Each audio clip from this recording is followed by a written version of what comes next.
So we've been looking at what do you do when there's not enough time for leadership development. And in the last session, we looked at fast action step number 3, how to create your best week. So we've looked at 3 fast action steps as we've moved through module 1. Fast action step 1, take control of your schedule to help you with the mindset, the mind shift for managing your time and focus. Fast action step number 2, create an annual plan to help you get your most important people and events in place first so you can effectively plan the rest of your schedule to make time for what matters most. Then fast action step number 3, complete the best week tool to help you be more intentional or most intentional with how you're using your time. In this session, I'm going to show you fast action step number 4, how to use these tools now that you've completed them to set up your calendar. And this is where we bring it all together. So take just a moment right now and download the worksheet for this session so you can follow along. Your best week that you created in the last session can paste right into your calendar. One of the top 4 questions that business leaders ask us on a regular basis is, how can I increase efficiency and effectiveness? They ask us this because time is limited, as we talked about before, and consequently, time has great value. So those who maximize their influence and effectiveness do so because they have a very intentional plan for life and a bold, compelling vision for their work. And this session is all about your actual calendar, which you use on a daily basis. So whether you do that in Outlook or Google or Apple or a written calendar on your desk, if it's on the fridge, however you do it, we're going to give you 4 tips for managing your calendar more effectively. Now, a couple of these are a bit of a review, and a couple of them will be new for you, but I want to give them to you all in the same place so that you have them together and you can use them to make progress as quickly as possible. Now, there are a few things which dramatically improved how I spend my time at work, at home, and my leisure time. And I've picked these up from a number of organizational leaders over the years and compiled them together in a list that works for me, and I know that's going to make a big difference for you. So let's look at the 4 tips for managing your calendar more effectively.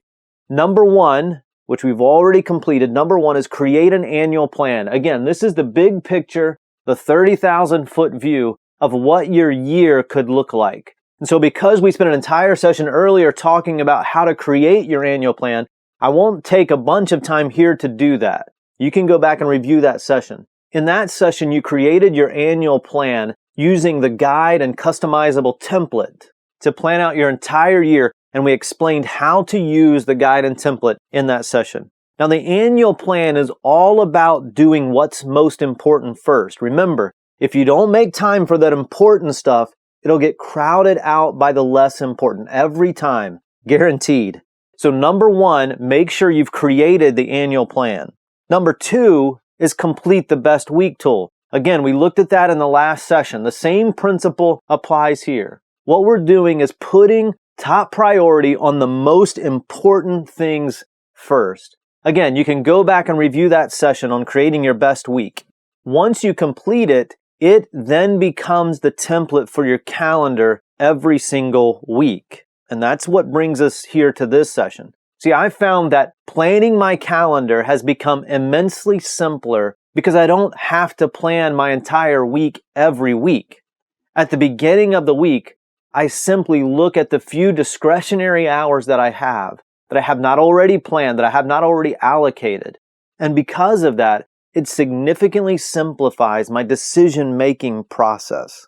And this can work for you too, no matter who you are, as long as you don't start with excuses for why it won't work for you. Now, the third thing I want to look at, so we said number 1, complete your annual plan first. Number 2, complete your best week. And then number 3, get some help. Get some feedback. Get some input. This is an important step. We're all better when we have a little bit of accountability. So managing your calendar is no different. And the more help you have, the better you'll be at it. Recently, I reviewed my best week with my wife, Sarah. I printed a copy for her, and I highlighted a few areas that I'd like to change, or that I'd like for her to help me consider changes with over the next few weeks. My assistant also has a copy of My Best Week. She uses it to manage my calendar and to help me to stay on track. If you don't have an assistant, you can get one. There's so many different ways to do this now. So consider some option, whether it's setting up a simple internship for a student at your local community college, whether it's advertising for a volunteer. Many businesses and nonprofits have volunteer staff. If you need to consider a virtual assistant or an online business manager, this is proven to be very effective for many leaders. And I would encourage you, get someone to help you. Maybe even one of your teenage or grown children. Whatever it is, whatever your situation is, get someone to help you, someone who is speaking into this process on a regular basis, helping you to see things that you can't see for yourself. Then number 4, only one person manages the calendar. Decide who that's going to be. If it's going to be you, then no one else touches it. If it's going to be an assistant or someone you have helping you, then no one else touches it. We don't manage the calendar. Either your assistant does or you do. Now, to help me with this process, I personally set a few boundaries, priorities, expectations, so that my assistant can help me with my calendar. And to be totally transparent, there were times when I was either transitioning roles or I was transitioning assistants where I managed my calendar myself. And so I used these same boundaries for myself when I was managing my own calendar. So these things work whether you manage it yourself or if you have someone helping you. Now, I want to share with you 5 simple practices that'll help you as you set up your calendar. Number 1, if you're using an assistant or working together with an assistant, you don't set appointments. Only he or she sets the appointments for you. It can get really confusing for your assistant when they've got some things held because they're waiting for responses back from someone, and then you schedule an appointment or you schedule a task or a project over top of a time that she's held. So only one person should be scheduling those appointments. Number 2, when creating calendar items where you're sending out a request, an appointment request, or your assistant is sending out an appointment request, I have her deselect request responses. So I don't get emails back to me letting me know when someone responds. This keeps me from receiving an email every time someone accepts or responds or proposes a new time for a meeting. We'll talk more about reducing email in a later session. But when creating calendar items, deselect those things. That way you're not getting those responses all of the time. And this is why and how an assistant is really helpful, because somebody needs to follow up to make sure that happens. And it's probably not a good use of your time to be the one following up to make sure that an appointment request has been responded to and set on someone else's calendar.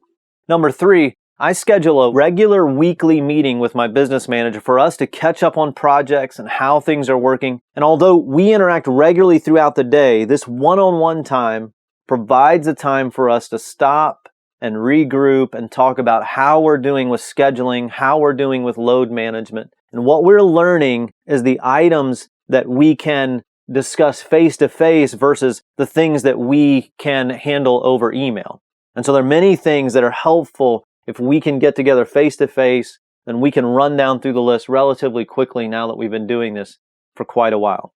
Then number 4, I work with my assistant and my business manager to track how I spend my time. And I encourage them to regularly ask, this is how you've been spending your time recently. Is this how you'd like to spend your time going forward? Is this how you want to use your influence, how you want to use your time and energy going forward? So several times a year, I'll track it for a week or 2 weeks or 3 weeks just to give us an idea for what that looks like and how I'm using my time and energy. And we're going to show you how to do that in a later session. Then number 5, we have set up procedures for a number of calendar activities. For example, how travel and accommodation notes and appointments should be added to my calendar.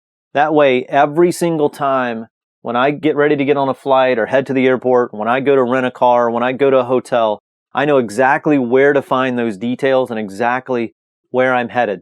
So it helps me as I travel not to have to think about all these things. These things are set in stone. We decided on this months, if not years ago, and it's easy. It makes it much simpler for me as I travel and as I've got all these other things that we're working on, not to have to worry about those types of details.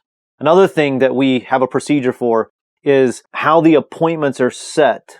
If I'm at a conference or I'm traveling, appointments are set for the actual time that I'm going to spend in that event or in events that are associated with the speaking engagement that I'm going to, rather than just blocking out a full day. We want to know exactly the amount of time that I'm required to be somewhere.